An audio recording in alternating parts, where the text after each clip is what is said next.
بسم اللہ الرحمن الرحیم۔ شروع اللہ کا نام لے کر جو بڑا مہربان نہایت رحم والا ہے۔ اے پیغمبر، اللہ نے اس عورت کی بات سن لی ہے جو تم سے اپنے شوہر کے بارے میں بحث کر رہی ہے اور اللہ سے فریاد کرتی جاتی ہے، اور اللہ تم دونوں کی گفتگو سن رہا ہے۔ یقیناً اللہ سب کچھ سننے دیکھنے والا ہے۔ تم میں سے جو لوگ اپنی بیویوں سے اظہار کرتے ہیں، ان کے اس عمل سے وہ بیویاں ان کی مائیں نہیں ہو جاتیں، ان کی مائیں تو وہی ہیں جنہوں نے ان کو جنم دیا ہے۔ حقیقت یہ ہے کہ یہ لوگ ایسی بات کہتے ہیں جو بہت بری ہے اور جھوٹ ہے، اور اللہ بہت معاف کرنے والا، بہت بخشنے والا ہے۔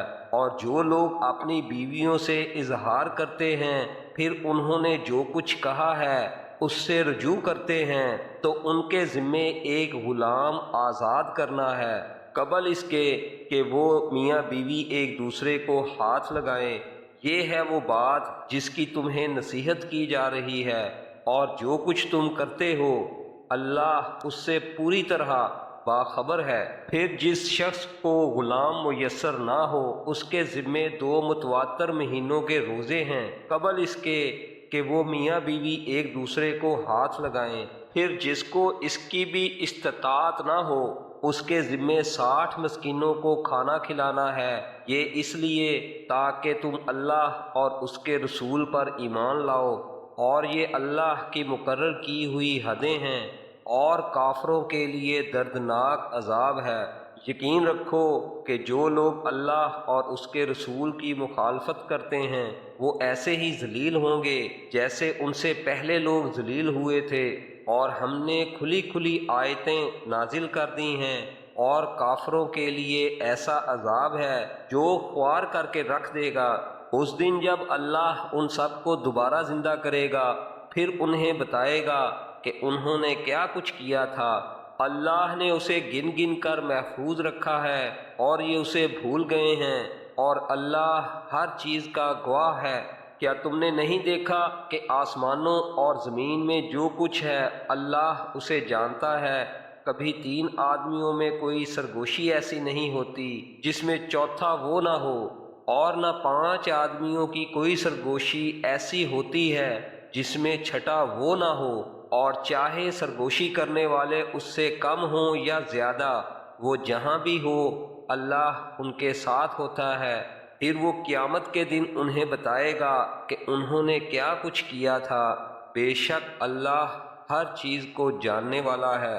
کیا تم نے ان لوگوں کو نہیں دیکھا جنہیں سرگوشی کرنے سے منع کر دیا گیا تھا، پھر بھی وہ وہی کام کرتے ہیں جس سے انہیں منع کیا گیا تھا، اور وہ ایک دوسرے کے ساتھ ایسے سرگوشیاں کرتے ہیں جو گناہ، زیادتی اور رسول کی نافرمانی پر مشتمل ہوتی ہیں۔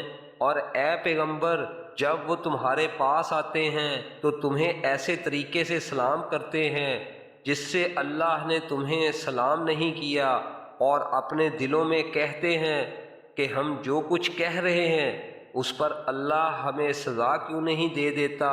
جہنم ہی ان کی خبر لینے کے لیے کافی ہے، وہ اسی میں جا پہنچیں گے، اور وہ پہنچنے کی بہت بری جگہ ہے۔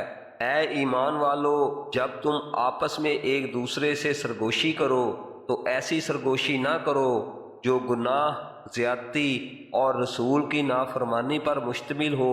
ہاں، ایسی سرگوشی کرو جو نیک کاموں اور تقوی پر مشتمل ہو، اور اللہ سے ڈرتے رہو جس کے پاس تم سب کو جمع کر کے لے جایا جائے گا۔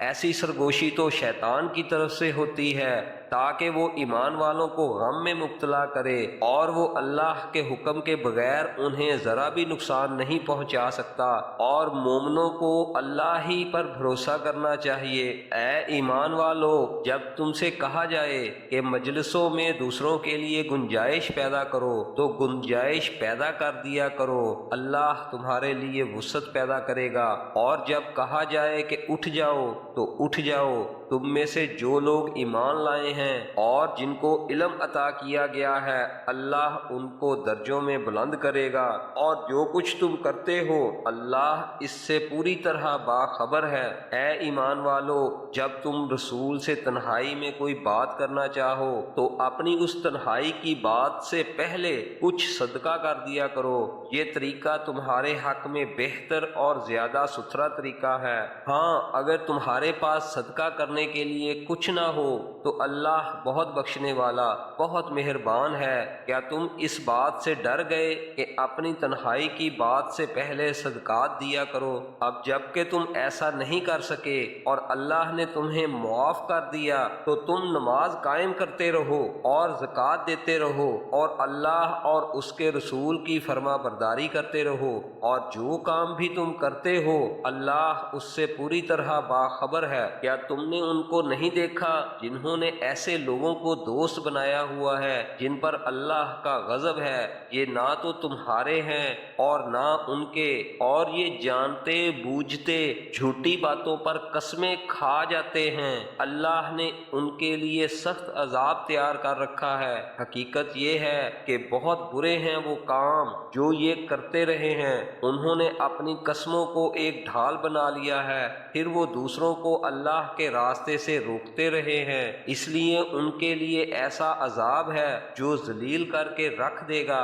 ان کے مال اور ان کی اولاد اللہ کے مقابلے میں ان کے کچھ کام نہیں آئیں گے۔ یہ دوزخ والے ہیں، یہ ہمیشہ اسی میں رہیں گے۔ جس دن اللہ ان سب کو دوبارہ زندہ کرے گا تو اس کے سامنے بھی یہ اسی طرح قسمیں کھائیں گے جیسے تمہارے سامنے کھاتے ہیں، اور یہ سمجھیں گے کہ انہیں کوئی سہارا مل گیا ہے۔ یاد رکھو یہ لوگ بالکل جھوٹے ہیں، ان پر شیطان نے پوری طرح قبضہ جما کر انہیں اللہ کی یاد سے غافل کر دیا ہے۔ یہ شیطان کا گروہ ہے، یاد رکھو شیطان کا گروہ ہی نامراد ہونے والا ہے۔ بے شک جو لوگ اللہ اور اس کے رسول کی مخالفت کرتے ہیں وہ ذلیل ترین لوگوں میں شامل ہیں۔ اللہ نے یہ بات لکھ دی ہے کہ میں اور میرے پیغمبر ضرور غالب آئیں گے۔ یقین رکھو کہ اللہ بڑا قوت والا، بڑے اقتدار والا ہے۔ جو لوگ اللہ اور آخرت کے دن پر ایمان رکھتے ہیں ان کو تم ایسا نہیں پاؤ گے کہ وہ ان سے دوستی رکھتے ہوں جنہوں نے اللہ اور اس کے رسول کی مخالفت کی ہے، چاہے وہ ان کے باپ ہوں یا ان کے بیٹے یا ان کے بھائی یا ان کے خاندان والے۔ یہ وہ لوگ ہیں جن کے دلوں میں اللہ نے ایمان نقش کر دیا ہے اور اپنی روح سے ان کی مدد کی ہے، اور انہیں وہ ایسے باغوں میں داخل کرے گا جن کے نیچے نہریں بہتی ہوں گی، جہاں وہ ہمیشہ رہیں گے۔ اللہ ان سے راضی ہو گیا ہے اور وہ اللہ سے راضی ہو گئے ہیں۔ یہ اللہ کا گروہ ہے، یاد رکھو کہ اللہ کا گروہ ہی فلاح پانے والا ہے۔